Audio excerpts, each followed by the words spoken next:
Halo, Assalamualaikum warahmatullahi wabarakatuh. Pada kesempatan kali ini, kelompok 5 akan menyampaikan sedikit materi dengan judul metode bagi dua dan metode regula falsi. Nah, sebelum masuk ke materi, saya terlebih dahulu akan memperkenalkan anggota dari kelompok 5. Yang pertama, Yayang Diah Asmara Putri. Kemudian ada Ashrifatin Ni'mah, dan yang terakhir adalah Nashwa Anissa El Salma.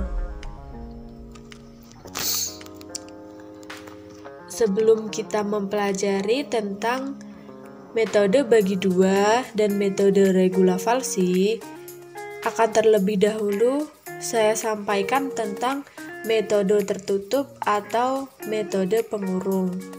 Nah, kedua metode itu tadi adalah bagian dari metode tertutup. Metode tertutup ini biasa disebut dengan metode pengurung atau bracketing method. Dalam metode numerik, pencarian akar fx sama dengan 0 dilakukan secara leleran atau interaktif. Metode tertutup adalah salah satu golongan besar dari metode pencarian akar. Metode ini mencari akar di dalam selang AB.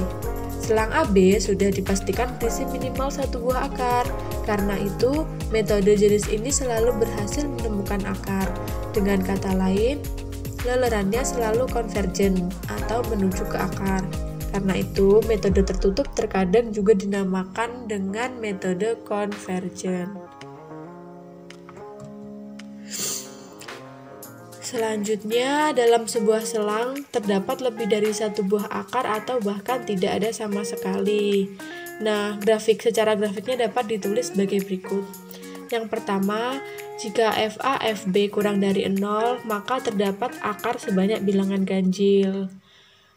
Grafik bilangan ganjil adalah seperti pada gambar. Selanjutnya yang kedua adalah jika FA, FB lebih dari 0, maka terdapat sebanyak bilangan genap atau tidak ada akar sama sekali. Grafiknya dapat ditunjukkan seperti dalam gambar.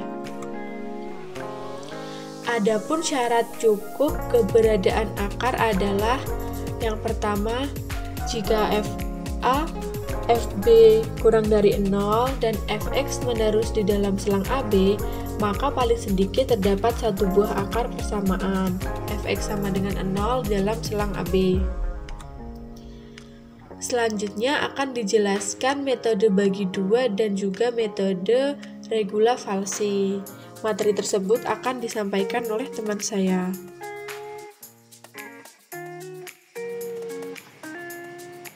Baik, di sini saya, Ashrifatin Ni'mah, akan melanjutkan materi selanjutnya, yaitu metode bagi dua, atau bisa dikatakan dissection.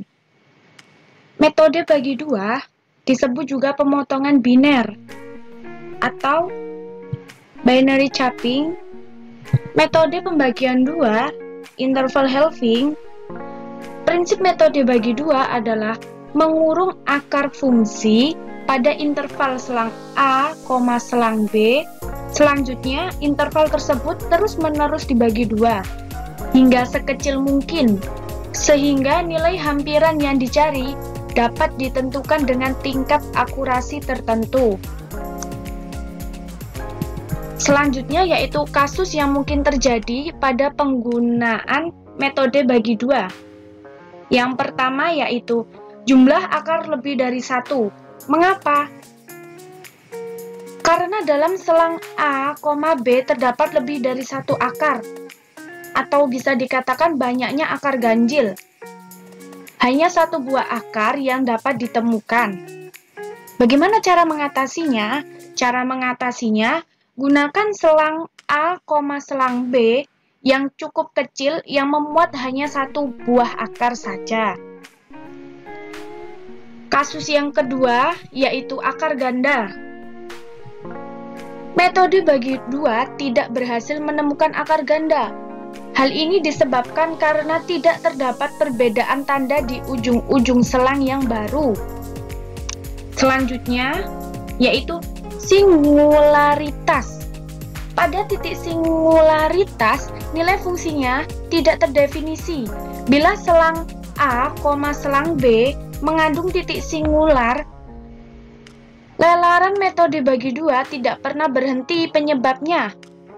Metode bagi dua menganggap titik singular sebagai akar karena lelaran cenderung konvergen, yang sebenarnya tidak singular, bukanlah akar, melainkan akar semu. Selanjutnya,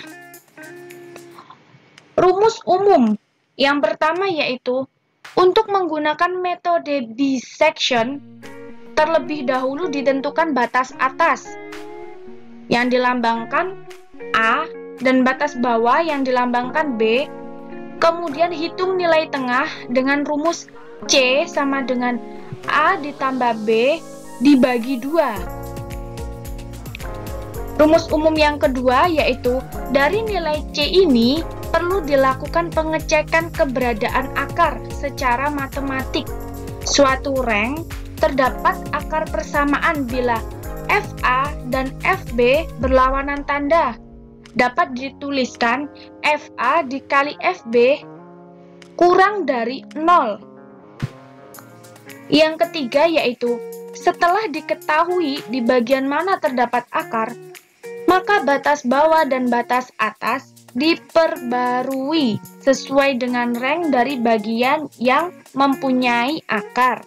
Agar lebih paham dengan materi bagi dua, di sini ada salah satu contoh soal, yaitu tentukanlah salah satu akar persamaan 4x kuadrat dikurangi 12x dikurangi 12 sama dengan 0. Berikut ini, hingga orde ketiga secara matematis atau manual. Karena di sini saya sudah mengerjakan sebelumnya, jadi saya jelaskan langsung dari sini. Pertama, ini sudah ada persamaan pada contoh soal tadi, yaitu 4x kuadrat dikurangi 12x dikurangi 12 sama dengan 0. Kemudian, metode bagi dua dimulai dari iterasi pertama untuk mencari nilai A, B, C, kemudian nilai FA, FC, FB. Lalu, untuk nilai A, saya misalkan negatif 4. Dan nilai B, saya misalkan 0. Kemudian, pada metode bagi dua ini, untuk menentukan nilai C, rumusannya adalah C sama dengan nilai A ditambah nilai B dibagi 2. Di sini kita masukkan nilai A yaitu negatif 4 dan nilai B yaitu 0, kemudian dibagi 2. Hasilnya sama dengan negatif 2. Untuk mencari nilai FA, kita masukkan persamaan 4x dengan x diganti nilai negatif 4, karena nilai A-nya yaitu negatif 4. Jadi, 4 dikali negatif 4 dikuadratkan, dikurangi 12 dikali negatif 4, dikurangi 12. Maka hasilnya 64 ditambah 48 dikurangi 12 sama dengan 100. Untuk mencari nilai FC, yaitu kita masukkan persamaan di sini dengan mengganti nilai X-nya dengan hasil C, yaitu negatif 2. Maka akan diketahui nilainya sama dengan 28. Kemudian untuk mencari nilai FB, sama seperti mencari nilai FA dan FC, kita masukkan persamaan 4x kuadrat dengan mengganti x-nya dengan nilai B, yaitu 4 dikali 0 dikuadratkan dikurangi 12 dikali 0 dikurangi 12. Maka hasilnya negatif 12. Kemudian, untuk mencari iterasi kedua, kita menggunakan logika atau logika if. Di sini, jika FA dikali FC apabila lebih kecil dari 0, maka akan diambil nilai A. Dan apabila lebih besar dari 0, maka akan diambil nilai C-nya. Di sini kita lihat jika FA dikali FC lebih besar dari 0, maka nilainya adalah A sama dengan C. Karena ini lebih besar, seperti yang sudah saya jelaskan tadi, jika lebih besar maka yang diambil nilai C-nya. Dan di sini nilai C-nya negatif 2. Kita masukkan negatif 2 di sini. Untuk mendapatkan nilai B, masih sama, kita menggunakan logika if, yaitu FB dikali FC kurang dari 0. Maka sebelumnya yaitu 0, jadi nilainya 0. Untuk mencari nilai C pada iterasi kedua, kita masukkan negatif 2 ditambah 0 dibagi 2 sama dengan negatif 1. Dan untuk mendapatkan nilai FA, FC, FB, kita masukkan persamaan sama halnya pada iterasi pertama. Hanya saja nilai X-nya diganti pada A yang sudah kita ketahui di iterasi kedua. Pada FA, 4 dikali negatif 2 dikuadratkan dikurangi 12 dikali negatif 2 dikurangi 12. Maka hasilnya 28. Pada FC, 4 dikali negatif 1 dikuadratkan dikurangi 12 dikali negatif 1 dikurangi 12. Maka hasilnya 4. FB, 4 dikali 0 dikuadratkan dikurangi 12 dikali 0 dikurangi 12, maka hasilnya negatif 12.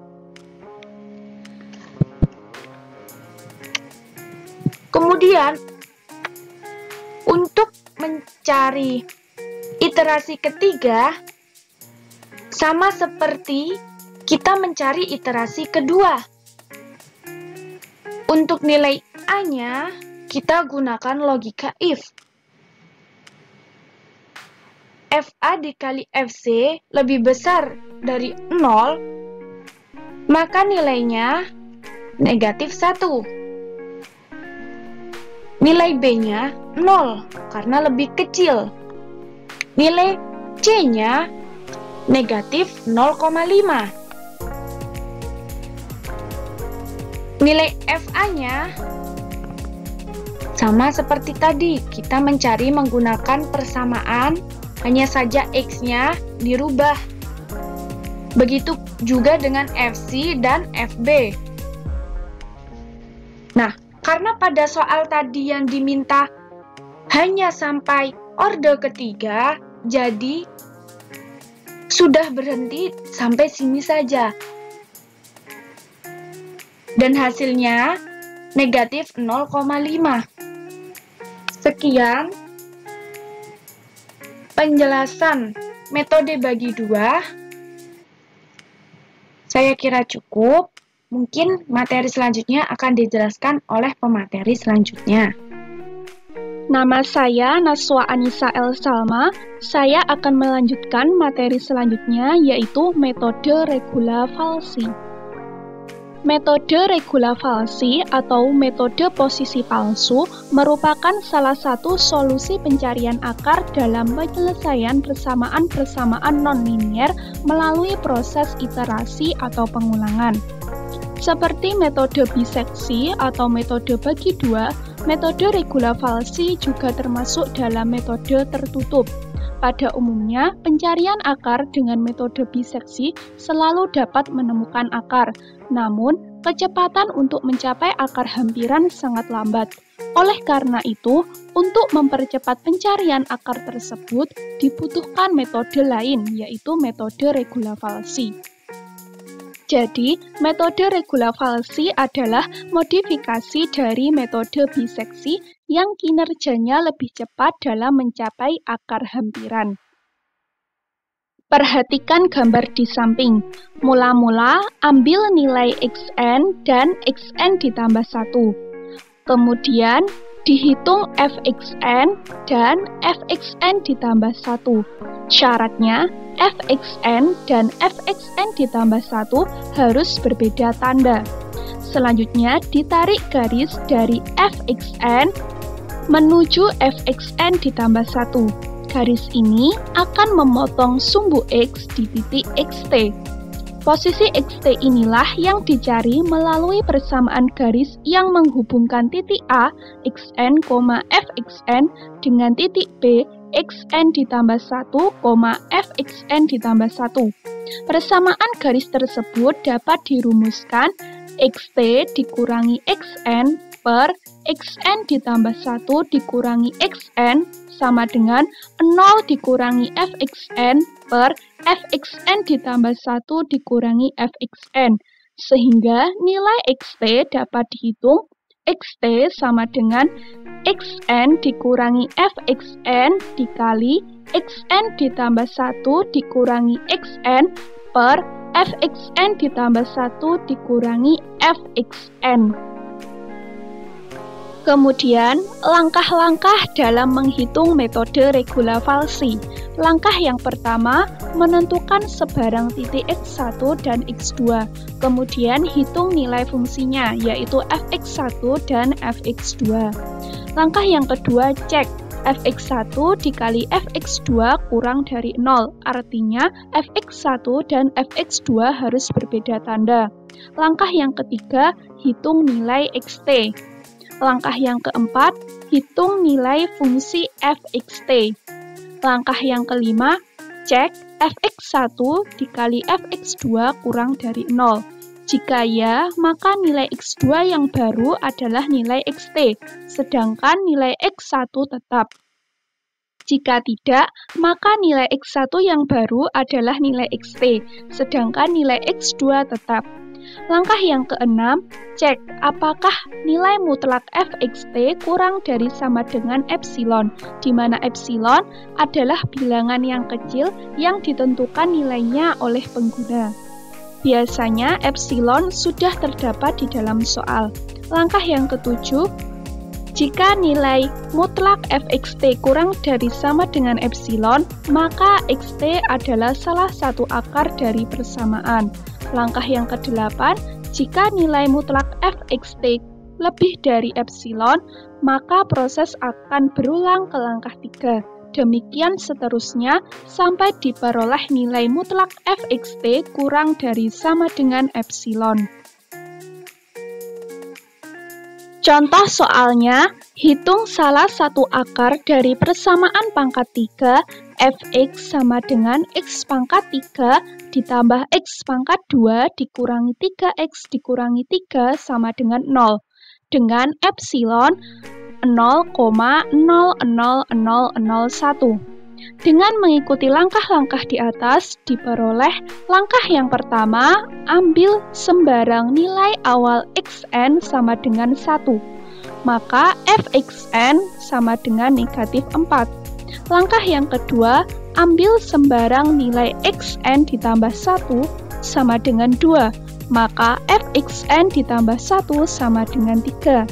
Langkah yang ketiga, fxn dikali fxn ditambah 1 sama dengan negatif 4 dikali 3 sama dengan negatif 12. Karena nilainya negatif, berarti kurang dari 0. Langkah yang keempat, hitung xt sama dengan 1,57142. Langkah yang kelima, hitung fxt sama dengan negatif 1,3644. Langkah yang keenam, nilai mutlak fxt lebih dari epsilon. Langkah yang ketujuh, cek fxn dikali fxt sama dengan negatif 4 dikali negatif 1,3644. Hasilnya positif, maka lebih besar dari 0. Maka proses akan berulang dengan menentukan xn dan fxn yang baru, sedangkan nilai xn ditambah 1 dan fxn ditambah 1 tetap. Langkah yang ke-8, xn sama dengan xt sama dengan 1,57142, maka fxn sama dengan fxt sama dengan negatif 1,3644. xn ditambah 1 sama dengan 2, maka nilai fxn ditambah 1 sama dengan 3. Langkah yang ke-9, nilai xt yang baru adalah 1,7054. Langkah yang ke-10, hitung nilai fxt yang baru sama dengan 0,2478. Langkah yang ke-11, cek fxt dengan epsilon. Langkah yang ke-12, nilai mutlak fxt sama dengan nilai mutlak negatif 0,2478 sama dengan 0,2478. Ternyata lebih dari epsilon, sehingga proses iterasinya akan berulang sampai diperoleh nilai mutlak fxt kurang dari sama dengan epsilon. Jika dalam bentuk tabel hasilnya seperti ini, iterasi ini akan terus berlanjut sampai diperoleh nilai mutlak fxt kurang dari sama dengan epsilon. Materi selanjutnya yaitu perbaikan metode regula falsi. Perhatikan gambar di samping ini. Misalkan fungsi fx cekung ke atas di dalam selang a, b. Setelah menghitung nilai c0 pada lelaran sama dengan 0. Ujung selang b untuk lelaran r sama dengan 1 tidak berubah. Maka titik b menjadi titik mandek. Karena itu, untuk lelaran R sama dengan 1, nilai FB yang dipakai adalah FB/2. Begitu juga untuk lelaran R sama dengan 2, nilai FB yang dipakai adalah setengah dari nilai FB sebelumnya. Pada akhir lelaran R sama dengan 2, C2 sudah terletak di bawah kurva Y sama dengan Fx. Selang yang dipakai selanjutnya yaitu C1, C2. Dengan cara ini dapat menghilangkan titik mandek yang berkepanjangan. Jadi, perbaikan metode regula falsi digunakan untuk mengatasi kemungkinan titik mandek. Dan nilai FB pada titik mandek diganti menjadi setengah kalinya. Contoh soalnya, menghitung akar fx sama dengan e pangkat x dikurangi 5x pangkat 2 di dalam selang 0,1 dengan e sama dengan 0,00001 dan d sama dengan 0,000001. Cara untuk mengetahui bahwa tabel mengalami titik mandek yaitu dengan melihat selangnya. Misalkan pada iterasi pertama R sama dengan 0, selangnya C, B. Selanjutnya pada iterasi kedua R sama dengan 1, selangnya C, B. Selanjutnya pada iterasi ketiga R sama dengan 2, selangnya C, B. Maka tabel tersebut mengalami titik mandek. Untuk mengatasi hal tersebut, maka dilakukan perbaikan metode regula falsi, yaitu dengan nilai FB pada titik mandek diganti menjadi setengah kalinya. Nilai FB sama dengan 2,281,718 dibagi 2 sama dengan 1,140859 dan selang barunya A, C. Begitu seterusnya sehingga didapatkan hampiran akar X sama dengan 0,605267. Demikian presentasi dari kelompok 5, semoga dapat bermanfaat. Wassalamualaikum warahmatullahi wabarakatuh.